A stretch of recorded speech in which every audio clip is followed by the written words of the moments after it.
Salutations everybody, it is Matty here today and welcome to part 1 of a 2-part video series for my Outer Worlds coverage. As a lot of you are aware already, I traveled to LA, big thanks to Private Division for that, to play the Outer Worlds, and so I've made 2 lists. One is a list of 5 things that I feel simply must improve to create the best possible product, and I feel since time is of the essence and what I played was not the final build, I wanted to prioritize that and get it out first. Part 2 is going to be 5 things that I really loved about the game. 5 things that I want Obsidian to emphasize in not only this product, but future products that really help to create its own identity where you play it and you go, I know this is an Obsidian entertainment title. So now let's get started with number 1, which is not in any chronological order. These are just 5 things that I think are important to get fixed or to take a look at for future consideration. That being balance. So when you level up in this game, I have a full breakdown of the leveling system on my channel. You have the attributes, the skills, and then there are perks that you can select.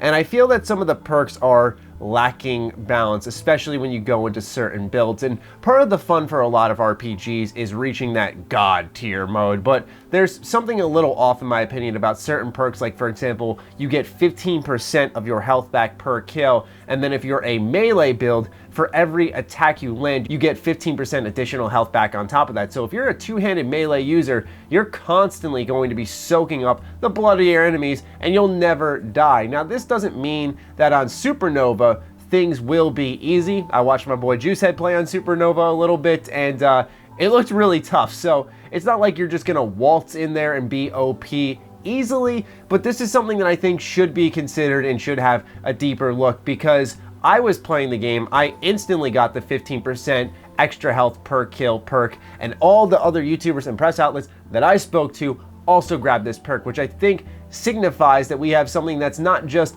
an option to fortify a build, but rather a perk that's so good everyone's going to pick it, and therefore it's kind of busted. It's something that can be improved. Bump down the percentage a little bit. I don't think the concept of it is that bad, but I think this perk alone can really diminish some of the difficulty, which clearly Obsidian wants to have there since they have a new difficulty called Supernova, right? So this is something that I think they want to get right, and I think they should be aware of that. They should take a look at stuff like carry weight, consumable weight. It didn't really stand out to me as anything that's going to instantly make you better upon picking it or is a must-have for every build. The rest of them seem to fortify the type of character you were playing as, which is what the whole game does very well. So that's why I felt this perk was a little out of place. If they bump it down to 5%, it's not as bad. It's not going to make or break a fight, but it could keep you in there a little bit and add a little more tension to things. Number 2, this is the issue that definitely nagged at me the most. It is the sound experience.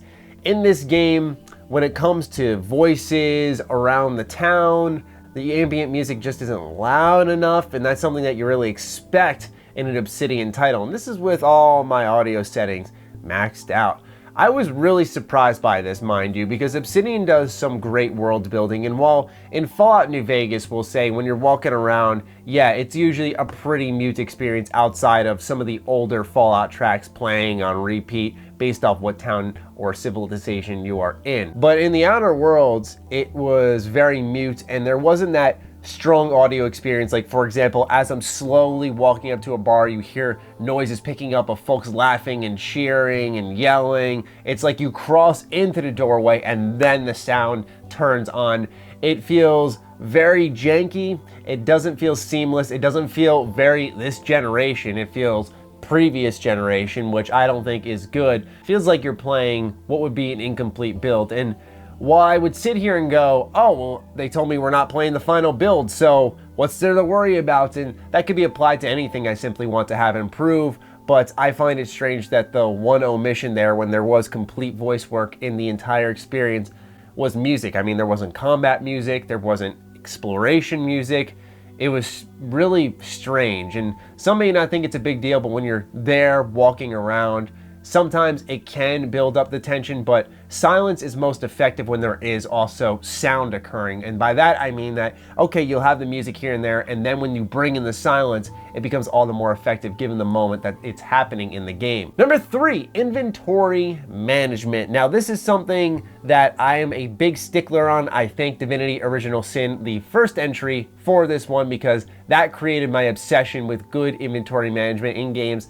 Now, I don't think Obsidian's going to overhaul the entire inventory system, and it works just fine in my opinion from what I played in the build, But what I had an issue with was swapping out weapons, and I highlighted this briefly in my brutally honest opinion video, that I personally felt like something was bugging out in this menu. Now, you had weapons that were hotkeyed on 1, 2, 3, and 4. And what would happen is I'd try to swap out a sword into my 3 slot, and you'd have to click on the sword, click 3, and it would swap into that one. But for some reason, that just wasn't working, and so I'd try it in different slots, and it would work there. So there are bugging menus in the Outer Worlds. This is absolutely something that needs to be resolved because I wasn't able to test out some of the stuff I had looted because this system was all finicky. I'm sure if I sat down for a little bit longer and focused on it, I could have figured out what the bug was, but my time was limited. I only had just about an hour and a half to play the actual game and record footage for you guys. Me getting caught up in a menu is not a part of my plans out there when you're traveling across the country. So for me, I gotta say the inventory management needs work, and especially in an RPG where that's always where you're gonna be. You're gonna be sifting through your armor, your weapons, your consumables, stuff you're gonna drop, stuff you're gonna trade. Organization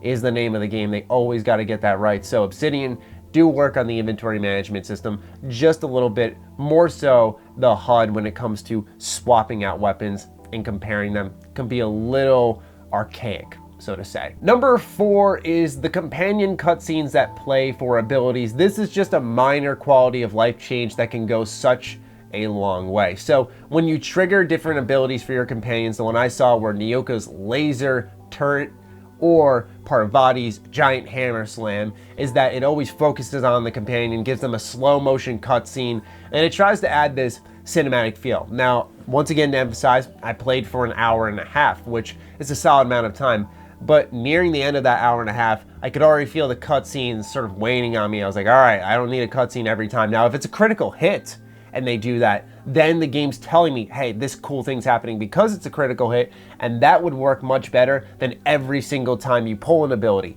Now, the reason this is important because the Outer Worlds has multiple playstyles. It may be fine for you if you're walking around like I did, you're shooting everyone up, but these abilities are not only useful in general high-level combat situations, but also think of the leader playthroughs for folks like myself who are going to do multiple playthroughs, or maybe this is going to be your first playthrough and you're going to do the leader playthrough where you're not going to be using any weapons, you're going to mainly be telling your companions what to do. And when there's a cutscene playing at least 6 times, we'll say, per combat session because you're constantly spamming these abilities, I just think it won't work out that well and it'll bother a lot of people. And if Obsidian just had an option in the gameplay menu to turn this off, and even if they just teleport in front of you, I think that would be so much better than breaking up the action constantly, because that's what's happening is you look at an enemy, you press a button, and all of a sudden Parvati's on the other side of the map doing a hammer slam, and that's it. And you don't really think too much about it. I personally think it's fine because it gets the job done and it lets your abilities be a flexible part of the gameplay system. But at the same time, maybe that cutscene's there because they are transporting the NPC from one place to the other. So it turns it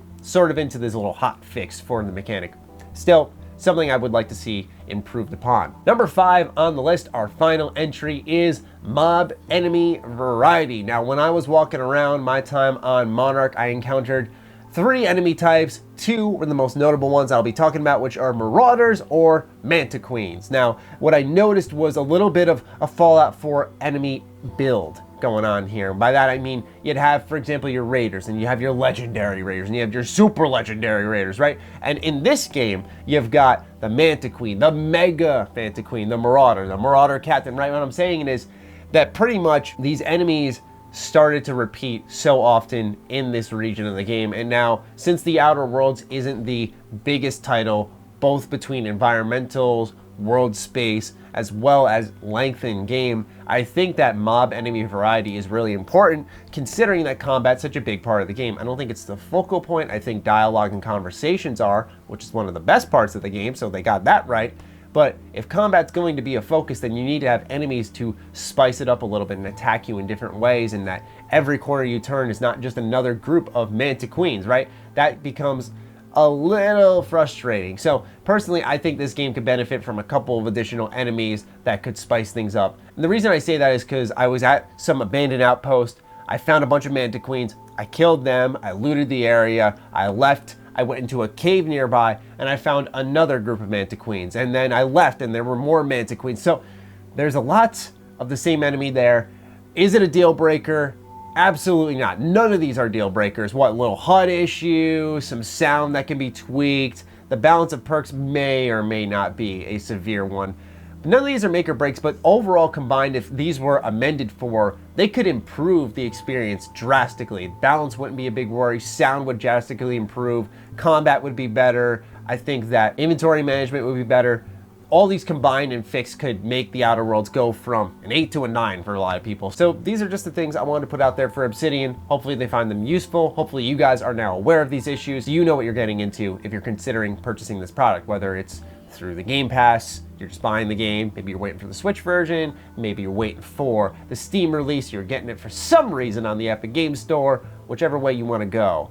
There are options for you, and hopefully you are all the more knowledgeable because of these videos. So thank you guys so much for tuning in. I really appreciate all the support on the Outer Worlds coverage, and I'll be sure to catch you guys next time. Fire away with any comments, questions in the section down below. Other than that, follow me on Twitter, follow me on Instagram. Those links are in the description down below, along with my Patreon. Do consider supporting that as it fuels all the content I create here. Stay sexy, stay active. I love you all. Peace.